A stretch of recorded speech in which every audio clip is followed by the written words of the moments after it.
Have you ever noticed how some people walk into a room and instantly command respect without uttering a single word? They don't demand attention. They don't boast about their achievements, yet everyone seems to recognize their value instinctively. What if I told you that this magnetic presence isn't a gift you're born with, but a skill you can develop through ancient Stoic practices? Today, I'm going to reveal 12 powerful habits rooted in Stoic philosophy that will transform how people perceive and treat you. These aren't tricks or manipulations, they're time-tested principles that build genuine character and unshakable presence. By the end of this video, you'll understand how to command respect naturally, authentically, and permanently. Welcome. If this is your first time here, please subscribe and hit the notification bell so you can continue receiving transformative content like this. Remember, you are more powerful than you realize and more capable than you've been told. The wisdom you're about to receive has been tested for over 2,000 years and has transformed countless lives. Before we begin, let me share a story that illustrates the power of quiet strength. In ancient Rome, there was a senator named Cato the Younger, known not for his eloquent speeches or political maneuvering, but for his unwavering character. While other senators shouted and argued, Cato would often sit in silence. Yet when he finally spoke, the entire Senate fell silent to listen. His respect wasn't demanded. It was earned through consistent demonstration of principles, discipline, and integrity. You have that same potential within you. The habits I'm about to share will help you unlock it. These practices will not only change how others see you, they'll fundamentally transform how you see yourself. And that internal transformation is where true, lasting respect begins. Stay with me until the end, because I'll share valuable insights that will strengthen your character and elevate your presence in every area of life. Let's begin this journey toward becoming someone who commands respect through silent strength. Habit number 1. Master your reactions in every situation. The first and perhaps most critical habit is emotional mastery. Nothing commands respect quite like someone who remains calm and composed regardless of what's happening around them. While others panic, complain, or lose control, the Stoic remains centered. This isn't about suppressing emotions or pretending you don't feel anything. It's about not allowing external circumstances to dictate your internal state. Marcus Aurelius, the philosopher emperor, wrote in his Meditations, "You have power over your mind, not outside events. Realize this, and you will find strength." This is the foundation of commanding respect. When you demonstrate that chaos around you cannot create chaos within you, people instinctively recognize your strength. Think about the last time you witnessed someone lose their temper in public, yelling at a service worker or melting down over a minor inconvenience. What did you think of that person? Probably not that they commanded respect. Now think about someone who remained patient and composed in a frustrating situation, perhaps when a flight was cancelled or a project fell apart. That person likely impressed you with their grace under pressure. The difference between these two responses is the difference between someone controlled by circumstances and someone in control of themselves. And make no mistake, people notice this difference immediately. Your ability to maintain composure communicates volumes about your character, your confidence, and your internal strength. Here's how to develop this habit practically. Start by identifying your emotional triggers. What situations typically make you lose composure? Traffic, criticism, disrespect, technical problems. Once you identify these triggers, you can prepare for them.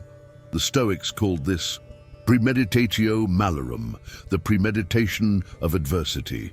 Before you enter a potentially frustrating situation, mentally rehearse how you'll respond. Visualize yourself remaining calm. Prepare your response in advance. When someone criticizes you unjustly, instead of reacting defensively, you'll pause, breathe, and respond with measured clarity.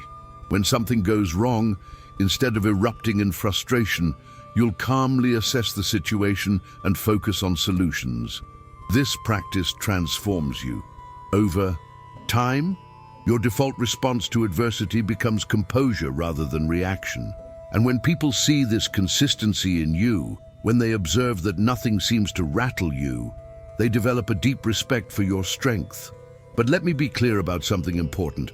This doesn't mean becoming emotionless or disconnected. The Stoics weren't robots. They felt deeply. The difference is they didn't allow those feelings to control their behavior. You can acknowledge frustration internally while maintaining composure externally.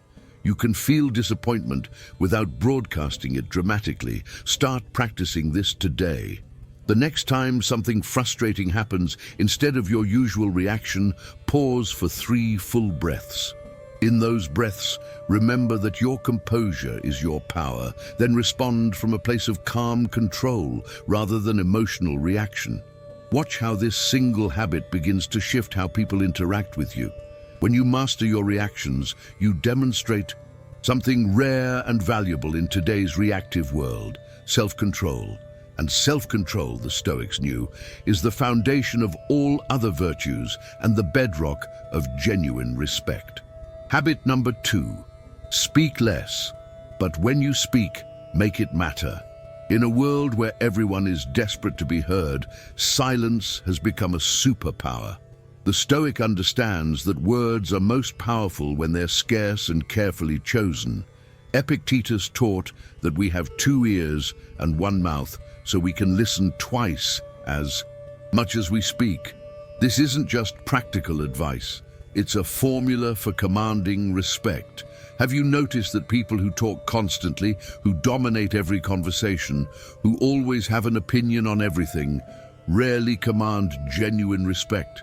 They might get attention, but attention and respect are not the same thing.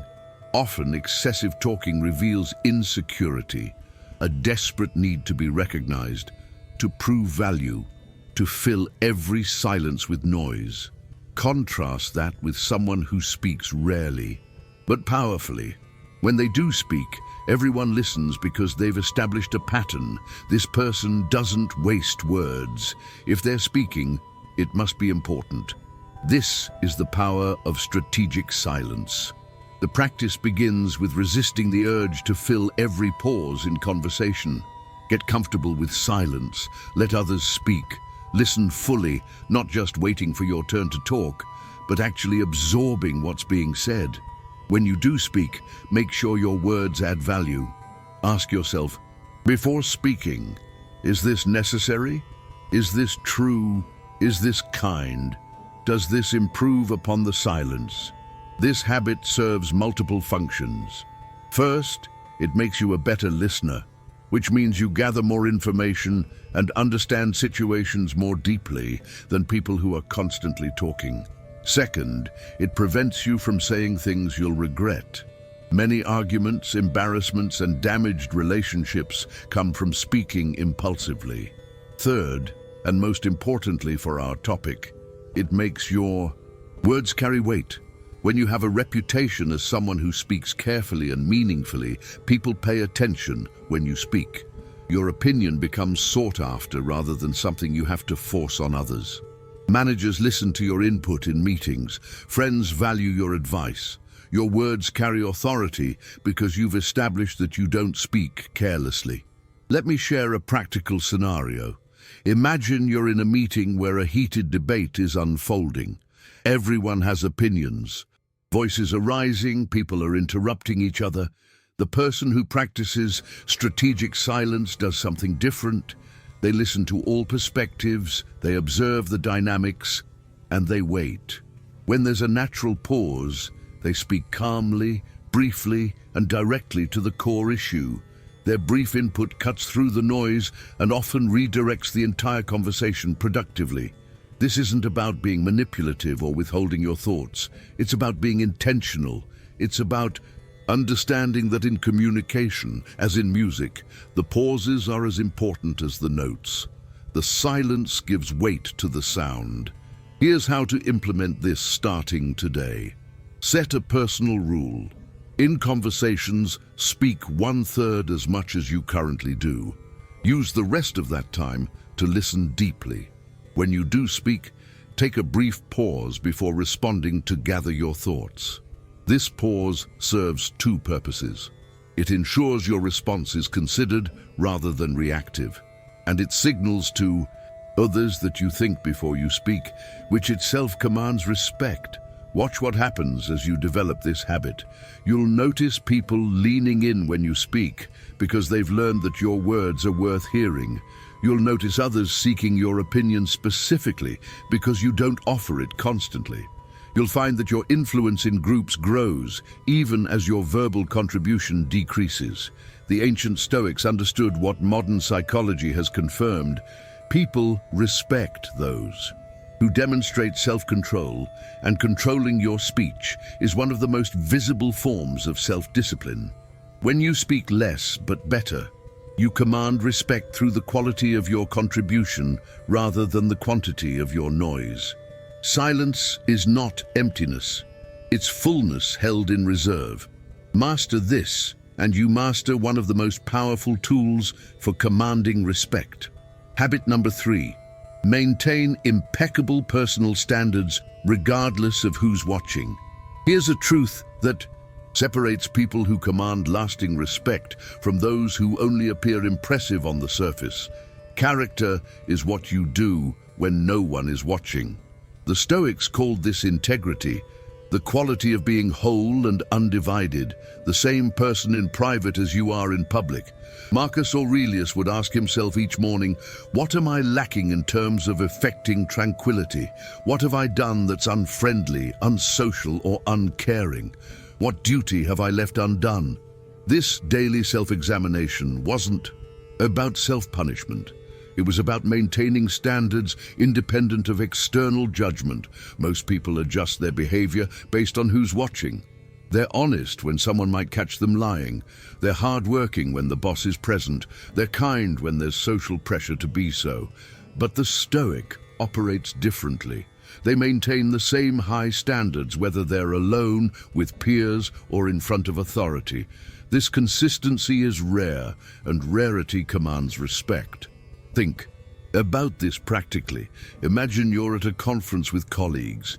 At dinner, the conversation turns to gossip about someone back at the office. Everyone is contributing, sharing stories, laughing at this person's expense.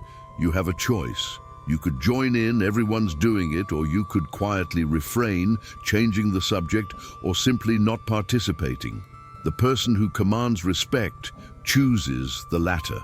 Not self-righteously, not calling everyone else out, but simply maintaining their standard.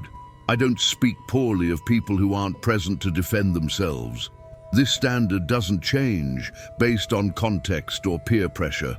Or consider something simpler. You're on a project with loose oversight.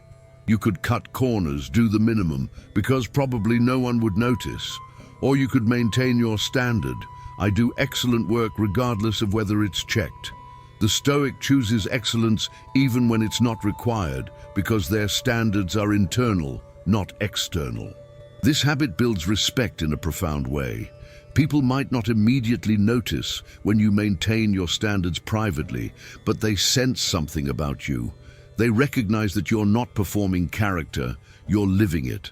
And over time, your consistency becomes your reputation.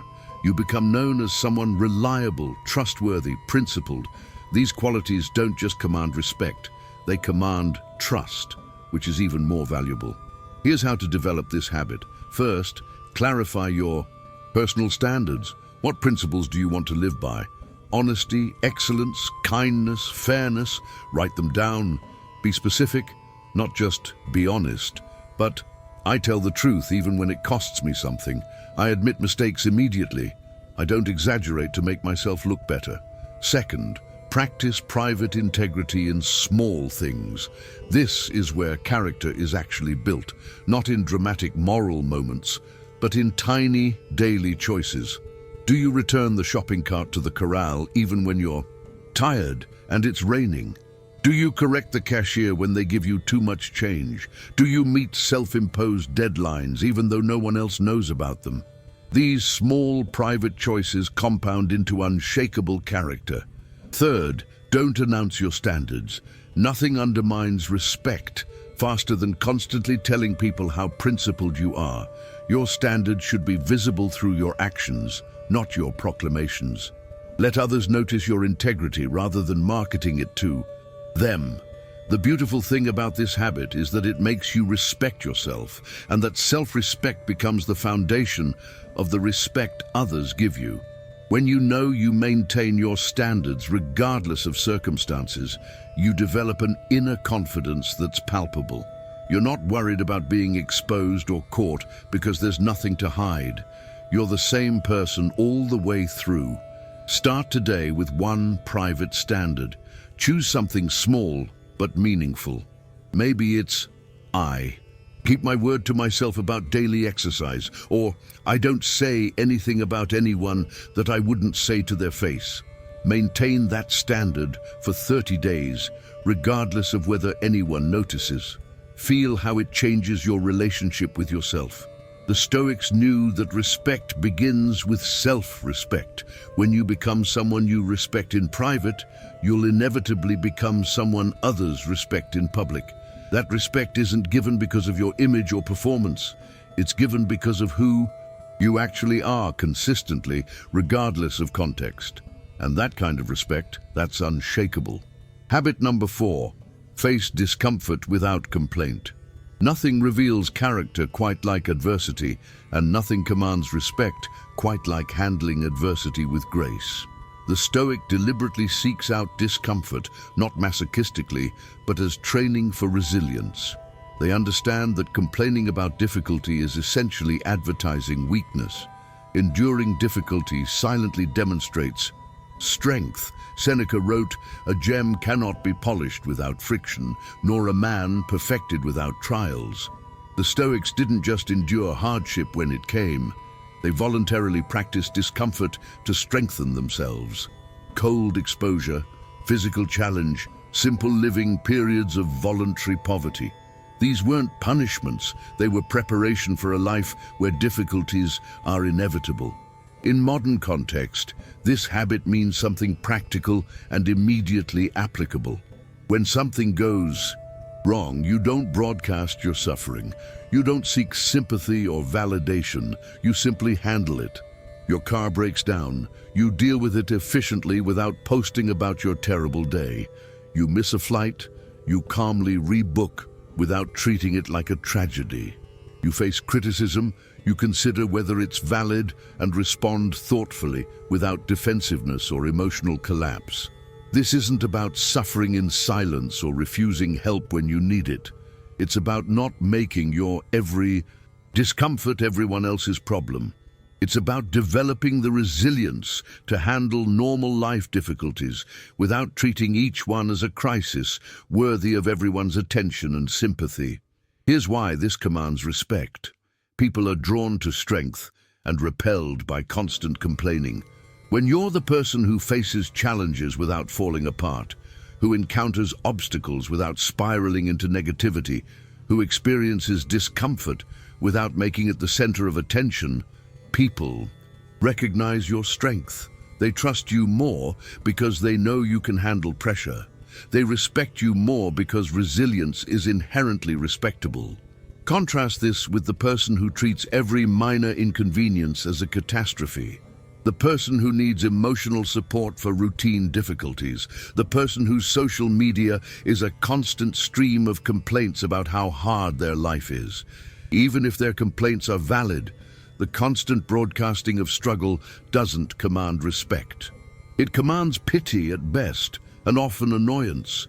The Stoic approach is different. You face significant challenges just like everyone else, but you handle them with quiet competence. You might share major difficulties with close, trusted friends, but you don't broadcast every frustration to everyone you know. You develop a reputation as someone who can be relied upon because you don't fall apart when things get hard. Implement this habit starting now. For the next week, try this experiment. Face every discomfort that arises without complaining about it. The traffic, the weather, the rude person, the technical problem, the physical discomfort. Experience it, handle it, but don't verbalize complaints about it. Notice how this changes your experience of the difficulty and how it changes others' perception of you. You'll discover something fascinating. Much of suffering is actually in the complaining about it, not the circumstance itself. When you stop rehearsing your grievances verbally, you stop reinforcing them mentally. The difficulty becomes just a thing to handle, not a tragedy to lament. Additionally, practice voluntary discomfort. Take cold showers. Exercise when you don't feel like it. Fast occasionally. Sit with boredom instead of immediately reaching for your phone. These voluntary discomforts train you for involuntary ones. They build genuine resilience that people can sense in you. The respect this commands is profound because it's based on observable reality. People see you handle difficulties that make others crumble. They watch you maintain composure under pressure. They notice that you're reliable precisely when things are unreliable. This builds a reputation for strength that commands natural, automatic respect. Remember, everyone faces adversity. The difference between people who command respect and people who don't is not the amount of adversity they face, it's how they face it. Make your response to difficulty your signature strength. Habit number 5. Keep your word without exception. If you want to understand why someone does or doesn't command respect, look at one thing. Do they keep their word? The Stoics placed enormous value on commitments. When you said you'd do something, you did it. Period. No elaborate excuses, no justifications, no expecting praise for basic follow-through. Your word was your bond, and breaking it was unthinkable. In modern society, we've become casual about commitments. People say they'll call and don't. They commit to meetings and cancel last minute. They promise deliverables and miss deadlines. They make plans and flake, all with a shrug and an apology that somehow is supposed to erase the broken commitment. This casualness has become so normalized that we barely notice it anymore. Which is exactly why someone who actually keeps their word stands out dramatically and commands immediate respect. Think about the people in your life who you respect most. Chances are they're people who do what they say they'll do. When they commit to something, you can consider it done. You don't have to follow up, remind them, or wonder if they'll actually show up. Their word is reliable. And that reliability is the foundation of respect. Now think about people you don't respect, regardless of their other qualities. Often, these are people whose words don't match their actions. They talk a good game, but don't follow through. They make promises easily, but break them just as easily. You can't rely on them. And without reliability, respect is impossible. The habit is simple in concept, but requires genuine discipline in practice. If you say you'll do something, do it. If you commit to a time, be there. If you promise a deliverable, deliver it. If you realize you can't keep a commitment, communicate that immediately and take full responsibility, not with excuses, but with acknowledgement and solution-focused action. Here's the less obvious part of this habit. Be very careful what you commit to in the first place. The Stoics would say it's better to promise nothing than to promise what you can't deliver. This means learning to say no when you're not certain you can follow through. It means under-promising and over-delivering rather than the reverse. It means being realistic about your capacity and honest about your priorities. When you practice this habit consistently, something remarkable happens. Your yes becomes meaningful because people know you don't say yes lightly. When you commit to something, people relax because they know it's handled. They don't have to worry, follow up, or have a backup plan. You've become reliable, and reliability in an unreliable world is extraordinarily valuable. Let me give you a practical implementation strategy. For the next 30 days, track every commitment you make, no matter how small. I'll call you tomorrow. I'll get that to you by Friday. I'll be there at 7. Write them down. Then treat each one as sacred. Move heaven and earth to keep. Every single one. If you absolutely cannot, communicate immediately with honesty and take full responsibility. This practice will do 2 things. First, it will make you much more careful about what you commit to, because you'll feel the weight of each commitment when you write it down. You'll start saying no to things you would have casually agreed to before. Second, it will build an unshakable reputation for reliability. People will notice. They'll start treating your commitments differently, because they've learned your word actually means something. There's another dimension to this habit that's worth exploring: keeping your word to yourself. This is where most people fail. They'll keep commitments to others reasonably well, at least important ones, but they break commitments to themselves constantly. I'll exercise tomorrow. I'll start that project Monday. I'll cut back on screen time. These self-commitments are broken without a second thought. But here's what the Stoics understood. You can't truly respect yourself if you constantly break promises to yourself. And if you don't respect yourself, commanding respect from others becomes nearly impossible. The foundation of all external respect is self-respect. And self-respect is built through self-discipline, which is demonstrated through keeping your word to yourself.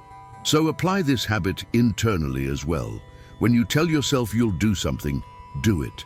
Treat commitments to yourself with the same seriousness you treat commitments to others. This builds integrity in the truest sense, wholeness, consistency between what you say and what you do, regardless of who's watching. The respect this habit commands is foundational. People might admire talent, accomplishment, or charisma, but they respect reliability. When you become someone whose word is absolutely trustworthy, you become someone who commands respect automatically. And that respect is stable, lasting, and based on character rather than performance. Start today. Keep your word, always. Watch how it transforms both how you see yourself and how others see you. Habit number 6, invest in your physical presence without vanity. The Stoics believed in caring for the body, not for vanity, but as a vehicle for the mind and a reflection of self-respect. Marcus Aurelius, despite being emperor with infinite luxury available to him, maintained physical discipline. He understood that how you present yourself physically communicates volumes. About your self-respect and discipline. This habit is about the intersection of physical presence and respect. People who command respect typically take care of themselves physically, not obsessively, not vainly, but consistently. They're fit or working on fitness. They're clean and well-groomed. Their clothes fit properly and are appropriate to context. They stand with good posture. They maintain eye contact. They move with purpose rather than shuffling or slouching. None of this is about being attractive in a conventional sense. It's about demonstrating through your physical presence that you respect yourself enough to maintain your vessel. And when people see that self-respect manifested physically, they instinctively reciprocate it with respect. Think about someone you know who has let themselves go completely. Perhaps they're significantly overweight, poorly groomed, dressed in ill-fitting or dirty clothes, slouching, avoiding eye contact. Regardless of their other qualities, do they command respect? Probably not. This isn't about being judgmental or shallow. It's about recognizing that physical presence communicates something about internal state and self-discipline. Now think about someone who clearly takes care of themselves. They don't have to be conventionally attractive or fashionable, but they're clean, fit for their age, dressed appropriately, and carry themselves with posture and purpose. This person likely commands more respect before they ever speak, simply because their physical presence communicates self-discipline and self-respect. The habit has several components. First, physical fitness. You don't need to be an athlete or bodybuilder, but you should be active and functional. The Stoics exercised regularly, understanding that physical vitality supports mental clarity and demonstrates discipline. Find movement you can sustain: walking, lifting, swimming, martial arts, yoga. Do it consistently. Your body will reflect that consistency, and people will notice the discipline it requires. Second, grooming and hygiene. This should be obvious, but it's surprising how many people neglect basics. Shower regularly. Maintain your hair, nails, teeth. If you have facial hair, keep it groomed. These aren't vain concerns. They're basic self-maintenance that signals you care about how you show up in the world. Third, clothing. You don't need expensive clothes, but you need clothes that fit properly, are clean, and are appropriate to context. The Stoics wore simple clothing, nothing flashy, but it was always appropriate and well-maintained. Your clothing should be functional and fitting, neither drawing excessive attention nor communicating neglect. Fourth, posture and movement. Stand up straight. Make eye contact when you speak to people. Move with purpose rather than shuffling or rushing. Occupy space confidently without aggression. Your physical carriage communicates enormous amounts of information about your internal state. Confident, purposeful movement suggests confident, purposeful character. Here's the critical distinction. This isn't about vanity or seeking approval for your appearance. It's about self-respect. You're not maintaining your physical presence to impress others. You're doing it because you respect yourself enough to take care of the vehicle you've been given. The respect from others is a natural byproduct, not the goal. Implement this starting today. Look honestly at your physical presence. Are you taking care of yourself? Is your body reflecting discipline or neglect? Is your grooming consistent? Does your clothing fit and is it appropriate? Is your posture confident or collapsed? Identify one area to improve and start there. Maybe you commit to daily movement for 30 days. Maybe you update your wardrobe with better fitting basics. Maybe you establish a consistent grooming routine. Maybe you work on posture, setting reminders throughout the day to check in and adjust. Pick one thing and make it consistent. As you develop this habit, notice how it affects not just how others treat you, but how you feel about yourself. There's a feedback loop here. When you take care of yourself physically, you feel more confident. When you feel more confident, you carry yourself differently. When you carry yourself differently, people respond to you with more respect. That respect reinforces your self-care, and the cycle strengthens.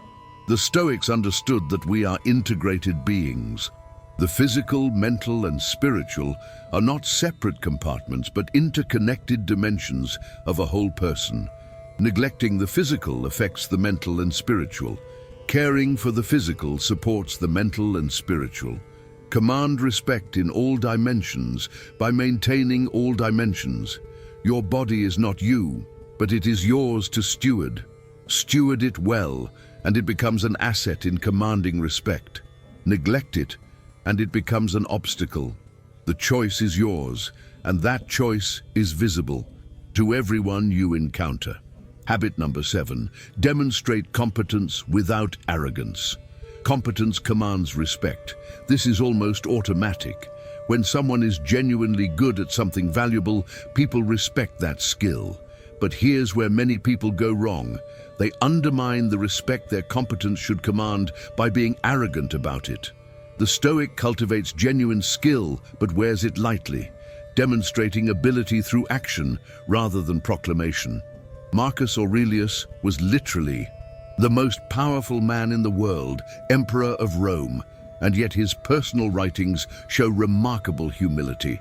He constantly reminded himself that his position didn't make him superior to others, that his abilities were gifts to be used in service, not trophies to display.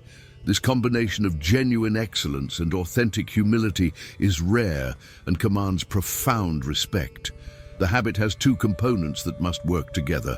First, develop real competence. Choose areas that matter in your life and work to become genuinely skilled in them. This might be your profession, a craft, a physical skill, communication, problem-solving, whatever aligns with your values and goals. Invest the time and effort to move from amateur to skilled to expert. This journey of development is inherently respectable. Second, and equally important, let your competence speak for itself. Don't constantly tell people how good you are. Don't drop your credentials or accomplishments into every conversation. Don't offer unsolicited advice to demonstrate your knowledge. Instead, when your skill is needed, deliver quietly and excellently. Let the results do the talking. Here's a practical example. Imagine you're in a meeting where a technical problem is being discussed. You happen to be expert in this exact area. The arrogant response is to immediately announce your expertise. Perhaps share stories of past successes. Make sure everyone knows you're the expert in the room. This might establish your competence, but it undermines respect because it signals insecurity. Truly confident experts don't need to announce themselves. The Stoic response is different. You listen to the discussion, understanding the problem fully. When there's an opening, you offer a solution clearly and concisely without preamble about your qualifications. The solution is so clearly informed by deep expertise that your competence becomes obvious through the contribution itself. This commands far more respect than self-promotion ever. And good. The reason this works is psychological. When you announce your competence, people's guard goes up. They're evaluating whether your claim matches reality, looking for gaps between your self-assessment and your actual ability. But when you demonstrate competence without claiming it, people's natural response is admiration. They discover your ability rather than being told about it, and discovery is always more convincing than assertion. Additionally, competence without arrogance makes you approachable. People feel comfortable asking you questions, seeking your input, and learning from you. Competence with arrogance creates distance. People might acknowledge your skill, but they won't enjoy interacting with you or seeking your help. Respect without warmth is brittle. Respect with approachability is robust and lasting. Here's how to cultivate this habit. First, commit to developing genuine competence in areas that matter. Don't just dabble. Go deep. Read extensively. Practice. Deliberately. Seek feedback. Study the best. Fail and learn. Persist until you move from adequate to skilled to excellent. This takes years, but it's worth it. Real competence is one of the most reliable foundations for respect. Second, practice letting your work speak for you. When you accomplish something significant, resist the urge to announce it to everyone. Share it if appropriate, but let the accomplishment be the focus, not your pride in it. When people compliment your skill, accept graciously without extending the conversation into self-promotion. A simple "thank you, I appreciate that" is far more powerful than listing all the work that went into developing the skill. Third, be generous with your competence.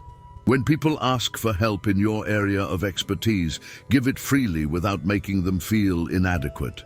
When you see opportunities to use your skill in service of others or a larger goal, do so without requiring recognition. Competence in service commands the deepest respect because it demonstrates that your skill isn't about ego, it's about contribution. Fourth, remain a student even as you become a master. The Stoics valued continuous learning. They understood that the moment you think you've learned everything, you stop growing. Maintain humility by acknowledging how much you still have to learn, even in areas of strength. This keeps you improving and keeps your competence from calcifying into arrogance. Watch what happens as you develop this habit. People begin seeking your input more frequently because you've demonstrated ability without making them feel small. Opportunities arise because your quiet competence gets noticed and recommended. Your influence grows because people trust your judgment in your areas of expertise. And through all of this, you command respect not through demanding it, but through earning it, repeatedly, through excellent work. The Stoics would say that virtue is its own reward and competence pursued for its own sake, for the satisfaction of excellence rather than external validation is a form of virtue. But the external rewards still come: respect, opportunity, influence, impact. These follow naturally from genuine, humbly worn competence. Develop your skills, deliver excellent work, let results speak louder than words. This is the path to commanding respect through demonstrated value rather than asserted value. And demonstrated value is the only kind that truly commands lasting respect. Habit number 8. Respect others' time. As you respect your own time is the most finite resource any of us have. How you treat your own time and others' time reveals much about your character and directly impacts the respect you command. The Stoics were acutely aware of time's value. Seneca wrote extensively about this, arguing that we should guard our time jealously because it's the one thing we can never get back once spent. The person who commands respect values time appropriately, both their own and others. They're punctual. They don't waste people's time with unnecessary meetings, rambling conversations, or poor preparation. They don't expect others to accommodate their poor planning or lack of discipline. This consideration for others' time, combined with protection of their own, signals high standards and genuine respect. Let's break this down practically. First, punctuality. This seems basic, but it's increasingly rare. When you commit to a time, be there at that time, not 5 minutes. Late, not running late, be there soon, but actually there at the time you said. Early is on time is late is unacceptable. This standard might seem harsh, but it's a foundation of respect. Why? Because when you're late, you're communicating that your time is more valuable than the other person's. You're making them wait, wasting minutes or hours of their finite life because you couldn't manage your schedule appropriately. Even if your lateness wasn't malicious, the impact is the same. Their time was devalued.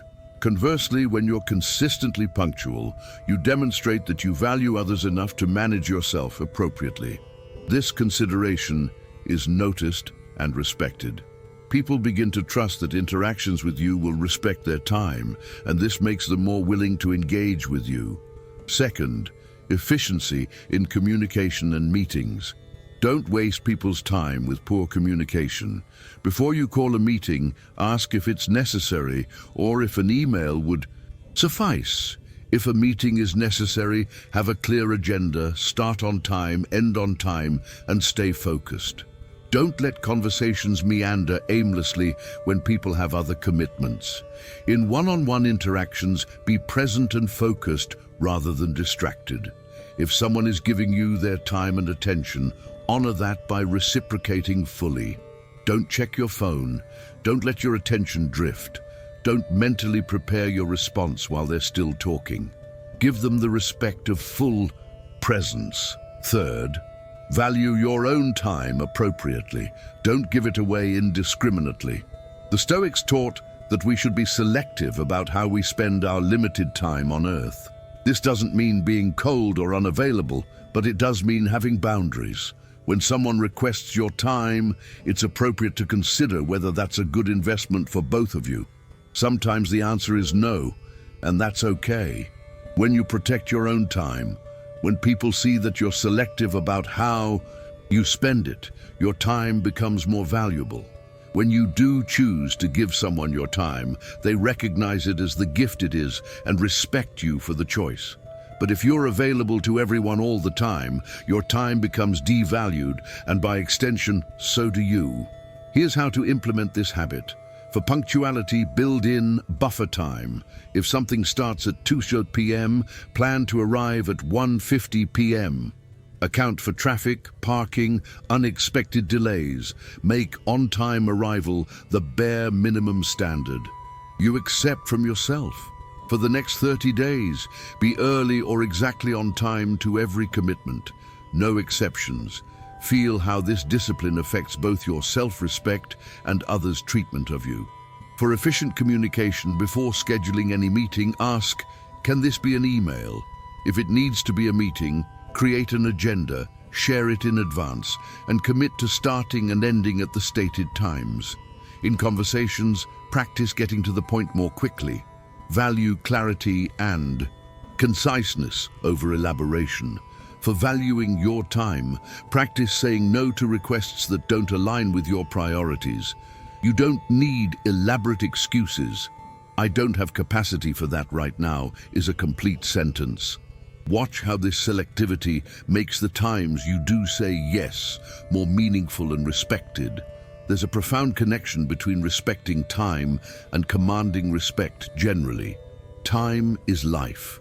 When you demonstrate that you take life seriously enough to use it well and not waste others' life, you signal maturity, discipline, and consideration. These qualities command respect automatically. The Stoics would spend time on what mattered: learning, serving, relationships, contribution, and growth.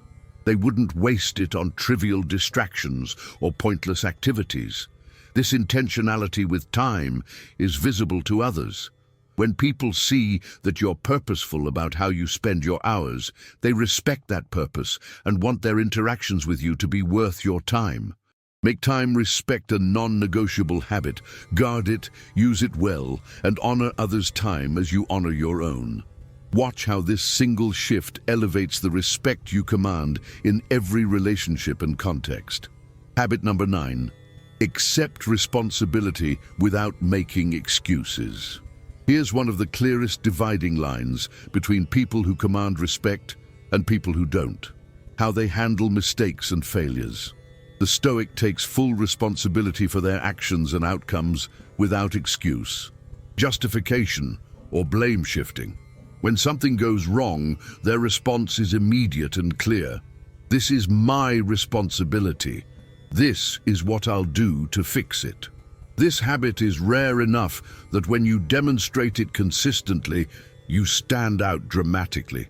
Most people's default response to failure or criticism is defensive.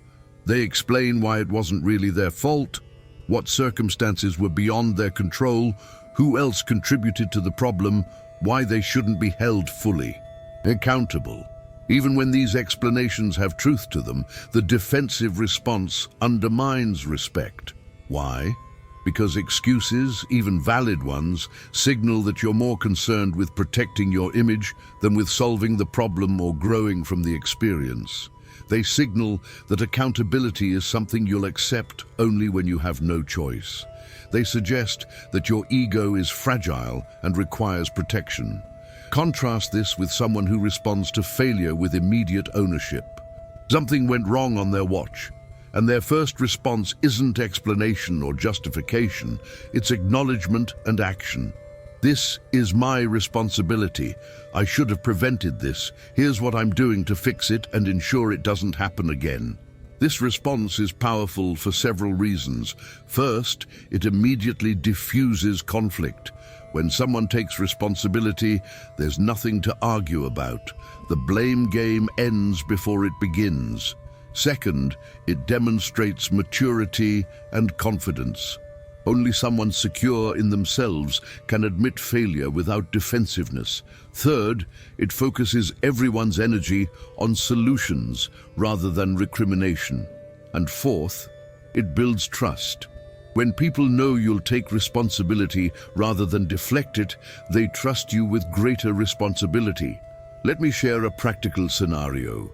You're leading a project that fails to meet its deadline. In the post-mortem meeting, you have choices. You could explain all the factors. The vendor was late, team member was sick, requirements kept changing, budget was cut. All might be true, but leading with explanations sounds like excuse-making, even if it's not intended that way. The Stoic approach is different. You start with ownership. This deadline was my responsibility to meet, and we didn't meet it. That's on me as project lead. Here's what happened and what I should have done differently. Here's how we'll complete the project and what I'll implement to prevent this in future projects. This response commands respect even in failure because it demonstrates character. Now, this doesn't mean being a martyr or taking blame for things that genuinely aren't your responsibility. The Stoics valued truth. If someone else's action directly caused a failure, it's appropriate to name that clearly. But even then, the focus should be on solutions and learning rather than blame distribution. Here's how to cultivate this habit. First, eliminate excuses from your vocabulary. When something goes wrong that involves you in any way, resist the immediate defensive impulse to explain why it's not your fault. Take a breath, then respond with acknowledgement. This is my responsibility. Or, I should have handled this differently. Notice how this changes the entire dynamic of the conversation. Second, focus on solutions and learning. After acknowledging responsibility, immediately move to action. Here's what I'm doing to address this, and here's what I'm learning for next time. This forward focus demonstrates that your accountability isn't just verbal. It's active and growth-oriented. Third, do this publicly when appropriate. Many people will take responsibility privately but continue to defend or explain publicly. The Stoic maintains consistency. If you made a mistake that affected a team or community, acknowledge it publicly. This builds trust and respect far more than trying to manage your image. Fourth, extend this beyond major failures to daily situations. You're late? I'm sorry, I didn't manage my time well. You forgot something? My mistake, I should have written it down. You said something hurtful?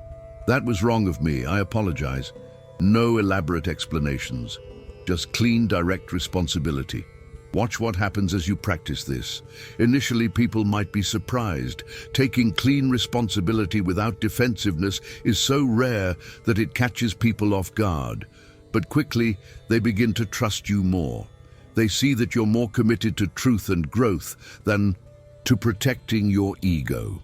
This trust translates directly into respect. The Stoics believed that the path to virtue required honest self-assessment. You can't improve what you won't acknowledge. When you take responsibility for your mistakes, you create the conditions for genuine growth.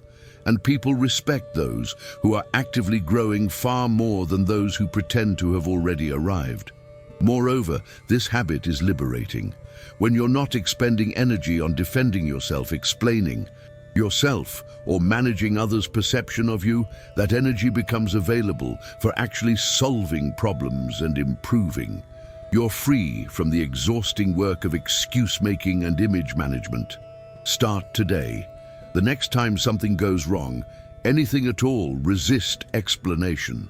Just take responsibility and focus on fixing it. Notice how it affects both the situation and how people respond to you. Then make it a consistent practice. Watch as the respect you command grows in proportion to the responsibility you accept. Habit number 10. Maintain calm in the center of chaos. Life inevitably brings chaos, crisis, and unexpected upheaval. In these moments, most people panic, react emotionally, lose their composure, or freeze in overwhelm. The Stoic remains calm, not because they don't recognize the severity of the situation, but because they understand that calm thinking is the only thing that helps in chaos. This ability to maintain equanimity under pressure commands profound respect. Marcus Aurelius ruled the Roman Empire during plague, war, and constant threat. His private writings show someone who faced enormous challenges daily, yet maintained philosophical calm. He would remind himself, "You have power over your mind, not outside events. Realize this and you will find strength." This internalized understanding allowed him to be a steady leader when everything around him was unstable. This habit is about becoming that steady presence for yourself and others.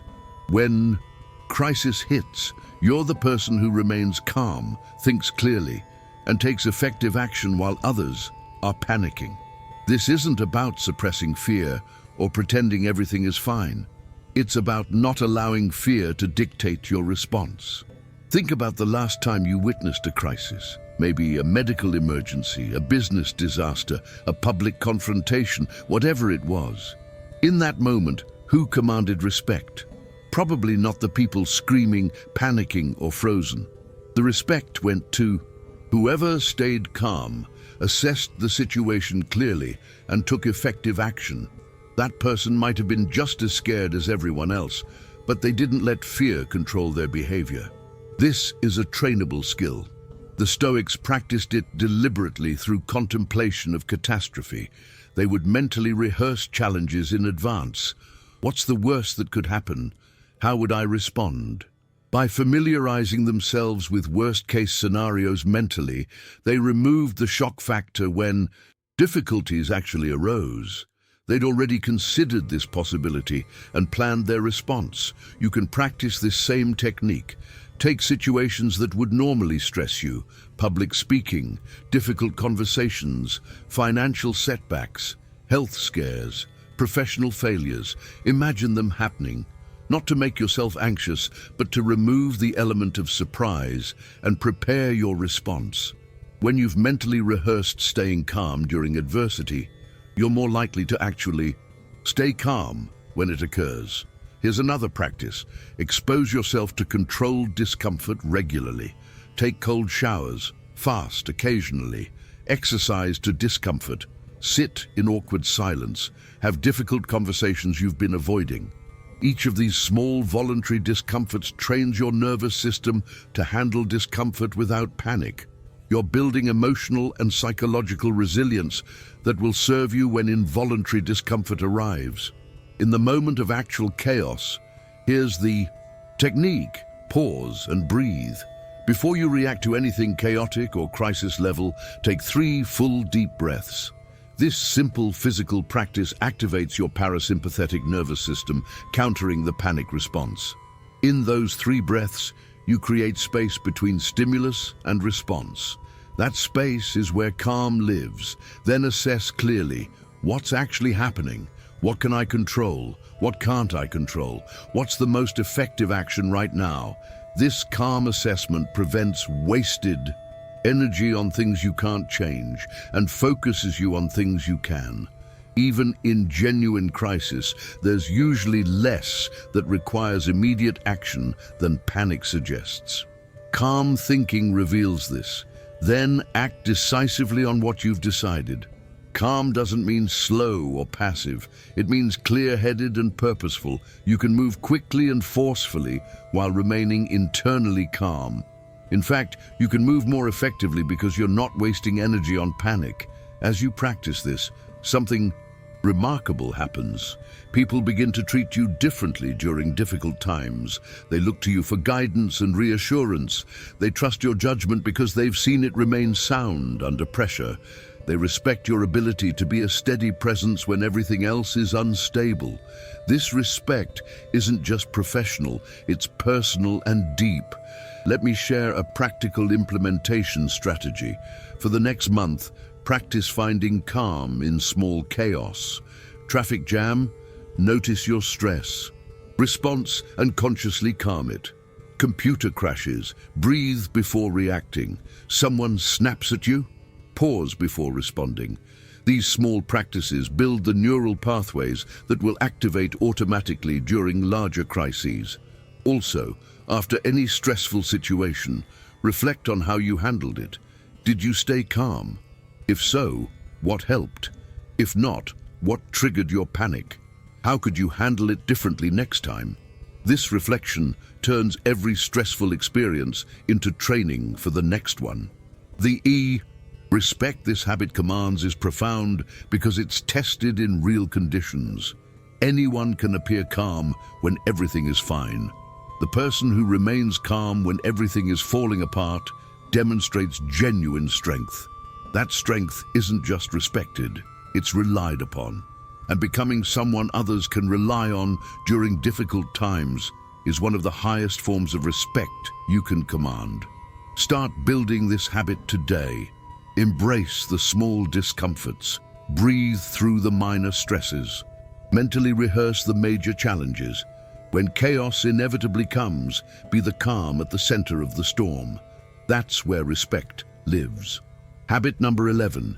Give genuine attention in every interaction.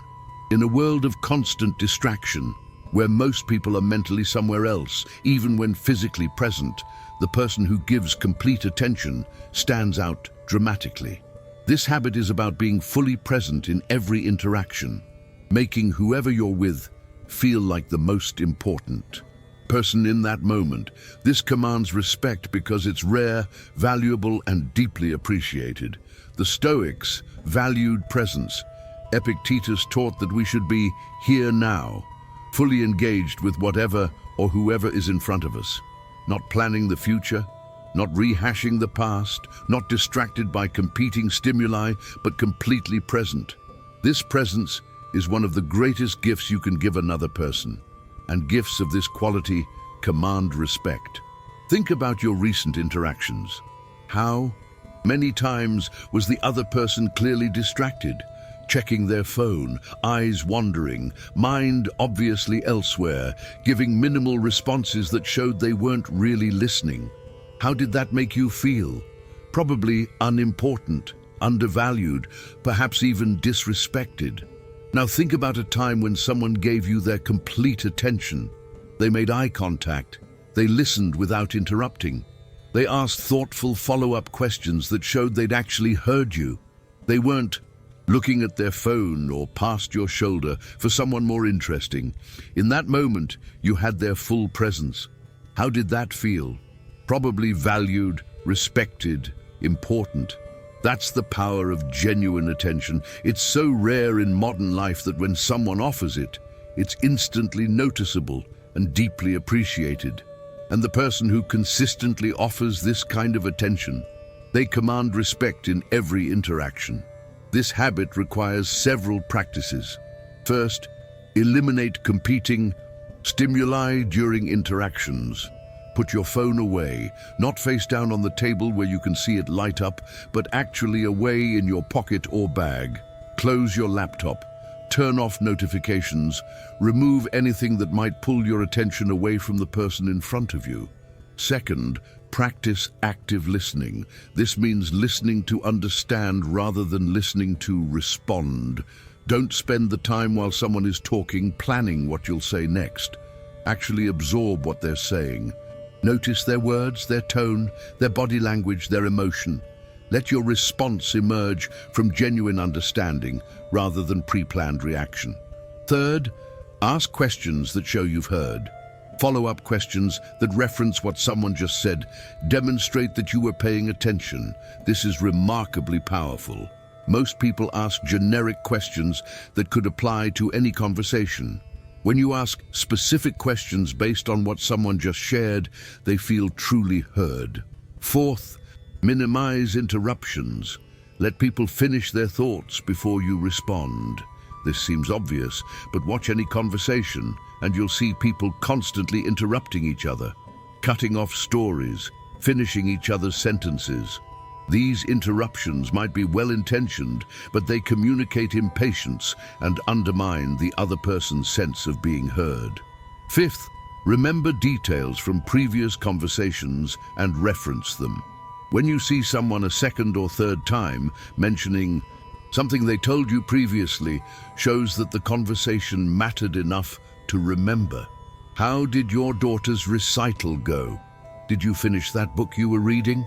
These small references demonstrate that your attention wasn't just performative in the moment, it was genuine and lasting. Implement this starting with your very next interaction. Whoever you talk to next, give them your complete attention. Notice how it feels different from your usual half-present state. Notice how they respond. Most people will be slightly surprised and then visibly pleased. They'll sense that something about this interaction is different, even if they can't articulate exactly what. As you make this a consistent practice, you'll notice several effects. First, your relationships deepen. When people consistently feel heard by you, they develop greater trust and connection. Second, you actually remember more and understand better because you're fully present to absorb information. Third, people seek you out more. They enjoy conversations with you because they feel valued in them. And most relevant to our topic, they respect you. Not just because you made them feel good, though that's part of it, but because genuine attention is a demonstration of discipline and character. To be fully present requires that you've mastered your distracted impulses. It shows you can control your attention, which is one of the most difficult forms of control in modern life. The Stoics understood that attention is the fundamental currency of life. Where you place your attention determines your experience. By choosing to place your attention fully on whoever is in front of you, you're demonstrating that you value relationships over distractions, presence over escape, genuine connection over superficial interaction. These choices reflect character, and character commands respect. Start today with one fully present conversation, then another tomorrow. Then make it your standard. Watch as the quality